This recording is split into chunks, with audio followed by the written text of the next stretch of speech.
1,000 years ago in Ireland, and half as long again, there lived a woman called Govnich.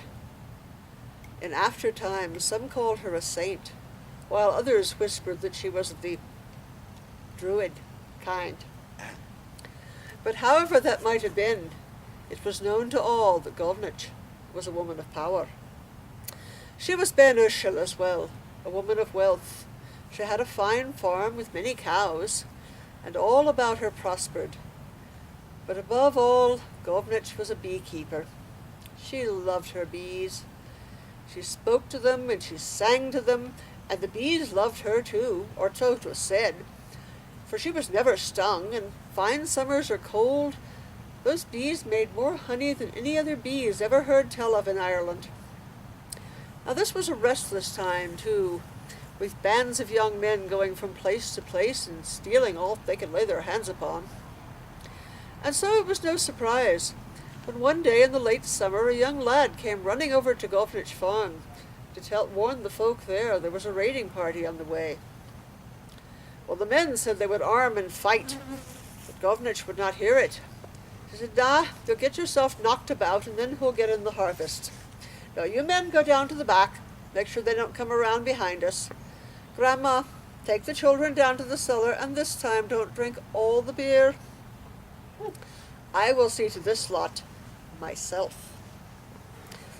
And so it came about, when the raiders came up over the hill into her valley, they found standing in the road before them one small grey-haired woman, and in her hand she held a straw bee-skep. Well, the raiders stopped and goggled at this, but before they could say anything, a single bee flew out and around his face. And startled, he batted it to the ground and crushed it with his heel. And then he looked at Govnich and said, "Stand aside, old woman, and you shall come to no harm."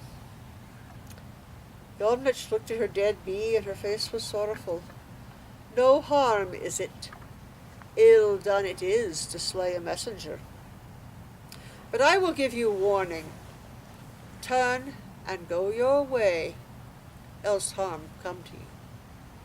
Well, the raiders laughed at this. "What? Are the men here so feeble they must be defended by one old woman and a few bees? Get out of our way." Govnich shook her head. "Once I gave warning, twice I give warning. Turn and go your way, or I shall not give warning again." And losing his patience, the raider leader would have stepped forward and shoved her roughly out of his way, but she stepped back a single pace only, and she gave a warning cry like that of a wild bird, a shrill high note. There was a humming within the hive, and a golden mist formed swirling above the road, and from that mist there stepped a war band. Strong young women in shimmering light armor with short, sharp swords. Sturdy fellows, their tunics striped brown and gold, with short bows, and at the head of the band a tall queen with a golden spear. The raiders stared at this for a moment, and as they stared, the war band sprang. No arrow flew that did not find its mark. No sword came from sheath that did not taste blood, and at the head of the pack the tall queen wielded her golden spear to terrible effect. So it was not long before those raiders who still could were fleeing for their lives up and out of Govnich Valley with the war band at their heels. And as they passed out of the valley, the golden war bands paused, looking about them, but Govnich sang again, a slow, sweet song like sunlight in a blossoming orchard. And she held out the bee-skep, saying, "Come, my brothers, it is time to rest. Come, O sisters, your work is done.